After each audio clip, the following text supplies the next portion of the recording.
Saiba você mesmo agora. Planejamento estratégico. Olá, eu sou o Viriato e este é o canal do Viriato. Esta é a aula número 3 do módulo 2, as 4 funções administrativas. Planejamento estratégico.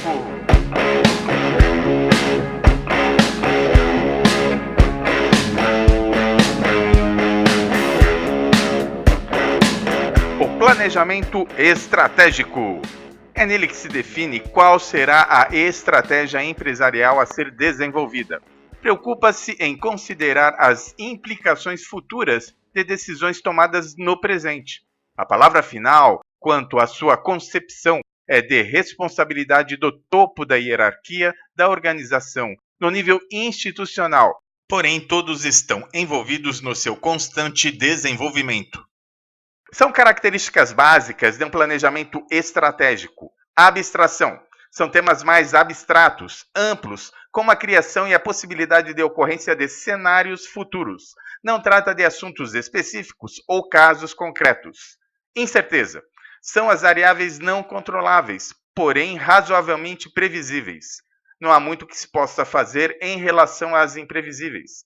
Normalmente, fazem parte do ambiente externo ao qual a empresa está sujeita e apresentam-se como ameaças ou vulnerabilidades e oportunidades ou potencialidades. Longo prazo. Procura determinar como será o futuro, que poderá ser os próximos meses, anos, etc., conforme a dinâmica do mercado em que a empresa está inserida. Conhecimento. Esse nível de planejamento demanda de seus participantes a formação conceitual e acadêmica. O conhecimento técnico ou de relacionamento ficam num segundo plano. Assuntos são referentes às taxas de lucratividade, estratégias de expansão ou de retração, aquisições, investimentos, alienações, financiamentos, aumento de capital, diversificação, etc. Decisões. Normalmente são projeções mais baseadas em julgamentos e sentimentos dos responsáveis do que na análise dos dados disponíveis.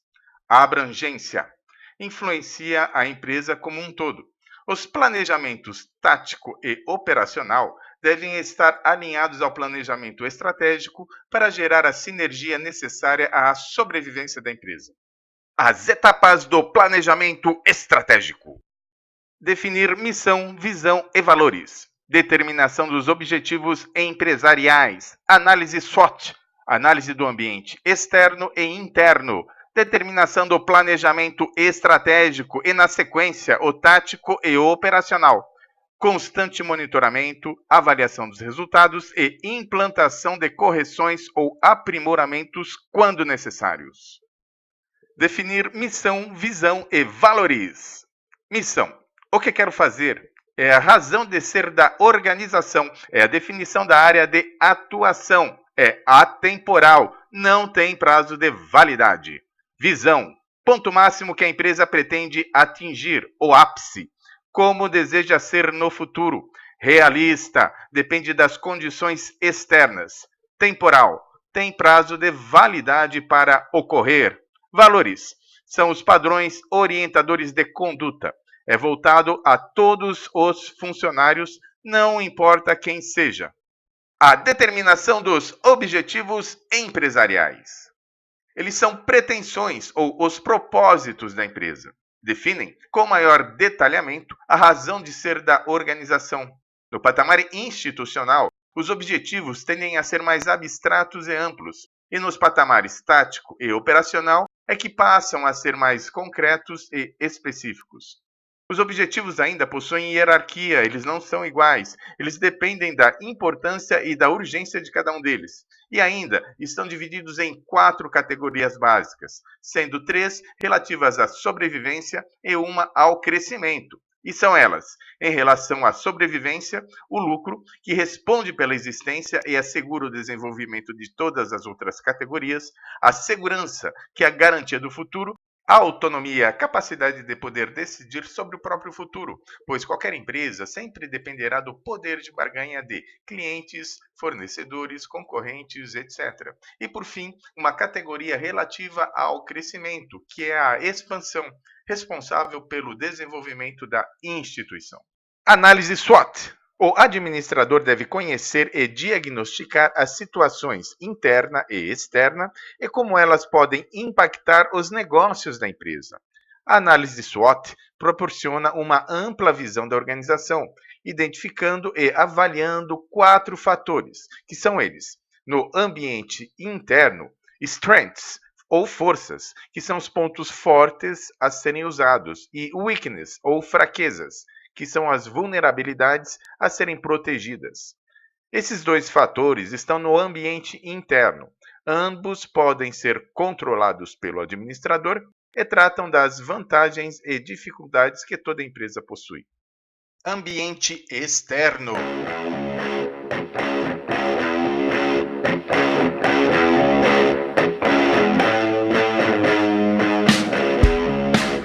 Opportunities ou oportunidades, que são relativas à sobrevivência e devem ser sempre exploradas. Threats ou ameaças significam a morte da empresa, devem ser evitados. Estes dois itens estão relacionados ao ambiente externo e não podem ser controlados. O ambiente externo, ainda, é dividido em duas categorias, a saber, o ambiente tarefa, que é o mais próximo do dia a dia da instituição, e é formado por clientes, fornecedores, concorrentes, agências reguladoras, etc. Ambiente geral é bem mais complexo e influencia a todos em diferentes graus de intensidade. São alguns de seus elementos: a política. Qual a situação do ambiente político e as suas consequências? Sociedade. Quais as suas necessidades, padrões de gosto, moda, etc. Demografia. A idade média da população, condição econômica, etc. Tecnologia. O que os avanços tecnológicos podem significar à empresa? Legislação. Qual a constância das leis no país? O grau de alterações é significativo? Sofrem influência política ou são mais relacionadas a questões técnicas? Podem ser abruptas, etc. Economia. De que maneira ela pode influenciar o desempenho da instituição, seja no crescimento ou na recessão? Ecologia são os aspectos do ambiente físico e natural. A determinação do planejamento estratégico. Com a situação diagnosticada, deve-se agora definir e desenvolver qual o planejamento estratégico mais adequado e, logo após, definir os planejamentos tático e operacional que deverão estar alinhados com ele. Existem várias ferramentas que auxiliam o administrador nessa tarefa. Vamos agora ver três delas. A matriz de Stephenson. São quatro estratégias: sobrevivência, manutenção, crescimento e desenvolvimento, em que uma deve ser adotada logo após a realização do diagnóstico, que pode ser feito pela análise SWOT. Por exemplo, se no ambiente externo houver mais oportunidades e no interno mais forças, deve-se optar por uma estratégia de desenvolvimento. Caso contrário, mais ameaças no externo e fraquezas internas, a escolha deverá recair na sobrevivência. A segunda ferramenta é a matriz de Ansoff. Tem como objetivo indicar ao gestor da empresa a estratégia administrativa mais viável entre quatro possíveis. É formada por duas variáveis comuns em qualquer organização, a saber, o produto e o mercado.